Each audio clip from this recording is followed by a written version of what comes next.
Buenos días, nosotros somos el equipo número 3 y vamos a presentarles la práctica número 11 titulada Fotosíntesis. La fotosíntesis se produce cuando organismos fotoautótrofos utilizan la energía lumínica del sol para convertir moléculas inorgánicas, concretamente dióxido de carbono y agua, en moléculas orgánicas, carbohidratos, principalmente glucosa y oxígeno. Se trata de una reacción de oxidación-reducción impulsada por la luz. Hay algunos factores que influyen en la efectividad de la fotosíntesis, es decir, que afectan positiva o negativamente la producción de glucosa de una planta. Estos factores son: intensidad lumínica. Es un factor que afecta la fotosíntesis, dado que la tasa fotosintética aumenta progresivamente a medida que aumenta la intensidad lumínica, hasta llegar a un valor constante. Temperatura. La tasa fotosintética también aumenta a medida que aumenta la temperatura. Además, se incrementa la respiración celular donde se utiliza la glucosa. Disponibilidad de agua y concentración de CO2. También son factores que afectan la fotosíntesis debido a que el consumo de agua constante beneficia la absorción de dióxido de carbono a través de la apertura de los estomas. Algunos otros factores son los internos, que pueden afectar la fotosíntesis, tales como condiciones anatómicas y fisiológicas del vegetal, como la estructura de la hoja, la cantidad de clorofila de la planta y la actividad de los enzimas fotosintéticos. Durante la fotosíntesis, el dióxido de carbono y el agua se combinan con la energía solar para crear glucosa, un carbohidrato, C6H12O6 y oxígeno. La glucosa es azúcar que actúa como fuente de comida para las plantas. La glucosa es luego convertida en energía química usable, ATP, durante la respiración celular. El oxígeno formado durante la fotosíntesis, que es necesario para la vida animal, es esencialmente un producto de desperdicio del proceso de fotosíntesis. Las plantas tienen varios pigmentos en sus cloroplastos, los cuales van a ser los encargados de darle el característico color verde al tejido vegetal. En el caso de las plantas, poseen dos tipos de pigmentos, las clorofilas y los carotenoides. Las clorofilas son biomoléculas cromóforas encargadas de absorber la energía luminosa, ya que es el pigmento que le proporciona a las plantas su característico color verde. Asimismo, las clorofilas absorben longitudes de onda azules y rojas. En cuanto a su composición química, estas van a tener un anillo tetrapirrólico cíclico de tipo porifina, con un catión metálico de magnesio ligado en el centro del anillo, y poseen una larga cadena hidrófoba de fitol.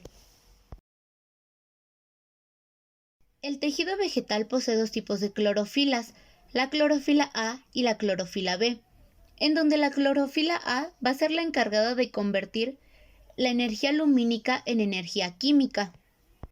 Por otro lado, la clorofila B va a aumentar la capacidad de absorción de la luz de la clorofila A. La fotosíntesis ocurre en dos fases, luminosa y oscura.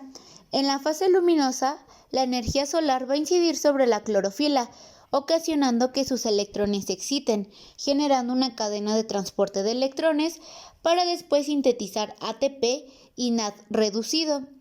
Asimismo, se va a llevar a cabo la fotólisis sobre la molécula de agua, dando como producto oxígeno, el cual será liberado a la atmósfera. En la fase oscura se utiliza el dióxido de carbono y las moléculas sintetizadas en la fase anterior para que se sinteticen moléculas orgánicas.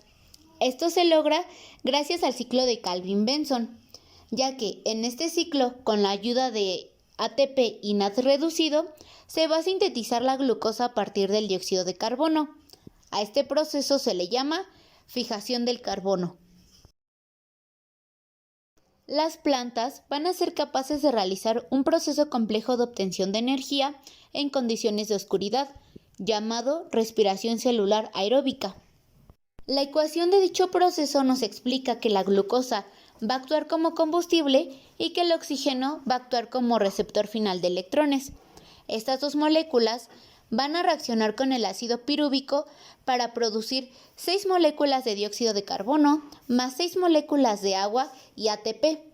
Es importante añadir que el adenosintrifosfato es una molécula portadora de energía.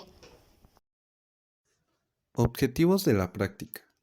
Verificar la captura de carbono a través de la medición de la liberación de oxígeno. Detectar la síntesis de almidón como resultado de la fotosíntesis. Y confirmar la emisión de carbono durante el proceso de respiración.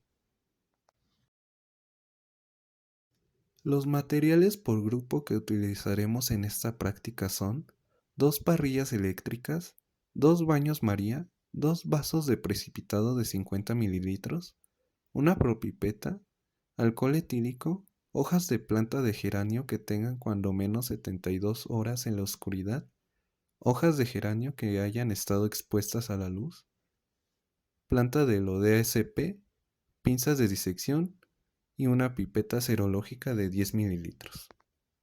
El material por equipo es lámpara de 75 a 100 watts, rojo fenol, Lugol, 4 tubos de ensayo con tapón, una caja Petri de plástico, 2 popotes biodegradables y una gradilla. El rojo de fenol es un indicador de pH que cambia de color a amarillo si hay presencia de acidez y cambia a rojo si hay presencia de alcalinidad. Su función en los experimentos será indicarnos si hay una producción de dióxido de carbono. Asimismo, en los experimentos se prevé que haya una combinación del dióxido de carbono y agua, por lo cual los experimentos virarán a color amarillo debido a la formación del ácido carbónico.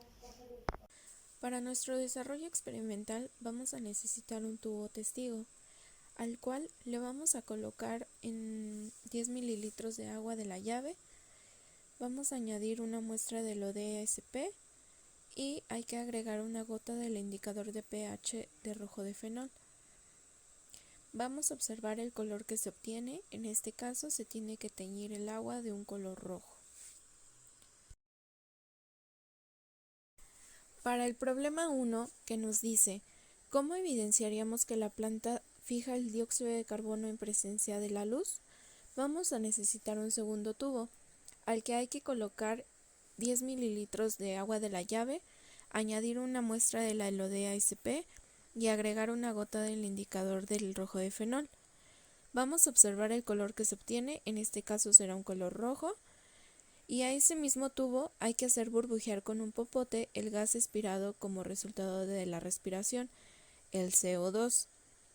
Vamos a observar el color que se obtiene, va a ser un amarillo provocado por el ácido carbónico y inmediatamente vamos a tapar el tubo y vamos a utilizar una lámpara para proporcionar un sistema luminoso al tubo de ensayo. Al finalizar la clase vamos a reportar el color final. En este caso tomará un tono rojo, debido a que la planta ha tomado el CO2 que se forma del ácido carbónico y entonces este ácido ya no se debe de producir. Nuestra hipótesis será que si la planta es expuesta a la luz, la planta podrá realizar la fotosíntesis al captar el dióxido de carbono. Entonces, el rojo de fenol virará de un color amarillo a rojo. Para el problema 2, que nos dice ¿cómo evidenciaríamos que se requiere de la luz para que se efectúe la reacción? Vamos a necesitar un tubo 3, al que le vamos a colocar de nuevo 10 mililitros de agua de la llave. Vamos a añadir una muestra de Elodea sp, añadiremos una gota del indicador de rojo de fenol. Vamos a observar el color que se obtiene, de nuevo será un color rojo. Y vamos a burbujear con un popote el gas expirado como resultado de la respiración, el CO2.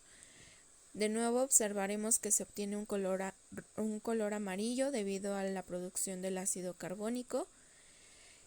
Y en este punto vamos a colocar el tubo en la oscuridad para ver qué cambios en el color se obtienen.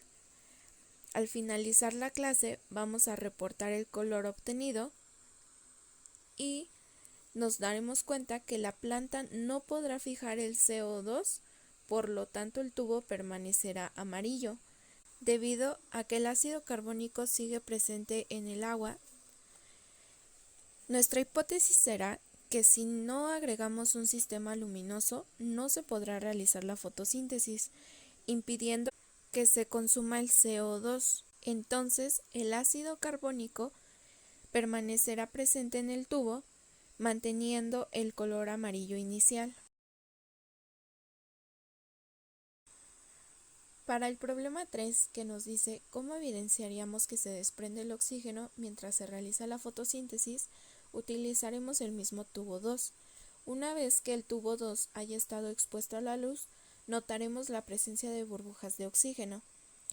Al notar la presencia del oxígeno, retiraremos el tapón y colocaremos la flama del cerillo en la boquilla del tubo.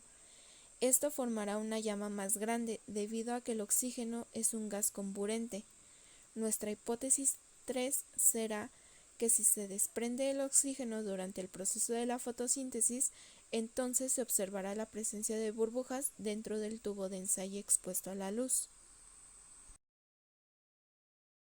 Para el problema 4, que nos dice cómo evidenciaríamos que las sustancias anotadas en la reacción escrita en la introducción actúan en alguna otra actividad de la planta distinta al proceso de la fotosíntesis, colocaremos un tubo de ensayo con 10 mililitros de agua de la llave, añadiremos una muestra de la LOD-ASP y agregaremos una gota del indicador de pH de rojo de fenol. Observaremos el color que se obtiene, en este caso será un color rojo, y colocaremos el tubo en completa oscuridad.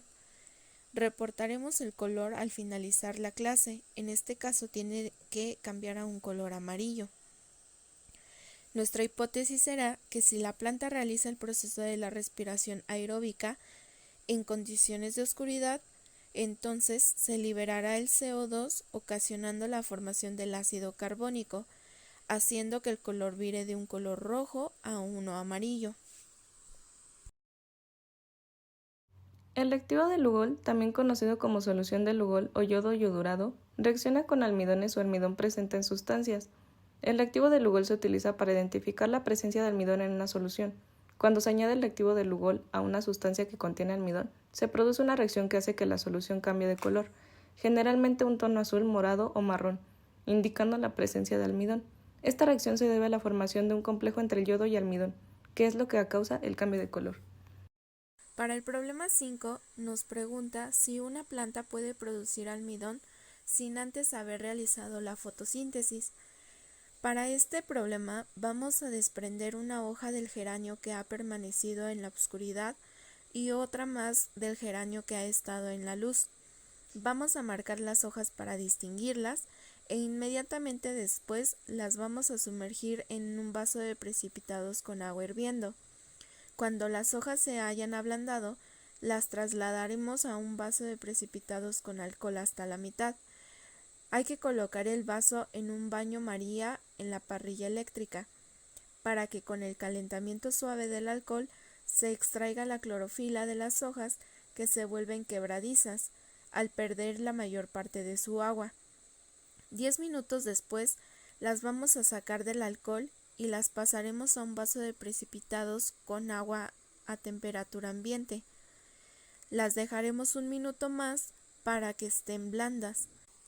Una vez blandas, las vamos a extender en una caja de Petri, una hoja por cada caja.